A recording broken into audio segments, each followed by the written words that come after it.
আগামীকাল আমাদের এই গণসমাবেশ ব্যাপক জন উপস্থিতির মাধ্যমে সফলকাম হবে।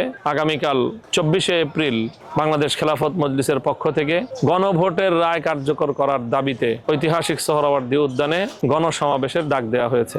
দেশব্যাপী বাংলাদেশ খেলাফত মজলিসের নেতাকর্মী এবং জুলাই বিপ্লবের যারা অংশীজন তাদের সকলের মধ্যে আগামীকালকের এই গণসমাবেশকে কেন্দ্র করে আমরা বেশ সাড়া এবং উৎসাহ লক্ষ্য করতে পারছি এবং আমরা আশা করছি যে আগামীকাল আমাদের এই গণসমাবেশ ব্যাপক জন উপস্থিতির মাধ্যমে সফলকাম হবে। আমরা এখন এসেছি বাংলাদেশ খেলাফত মজলিসের কেন্দ্রীয় নেতৃবৃন্দের একটি দল সহ আমাদের সমাবেশের প্রস্তুতিমূলক কার্যক্রম এটা পরিদর্শন করতে। আলহামদুলিল্লাহ আমাদের প্রস্তুতি প্রায় সম্পন্নের পথে।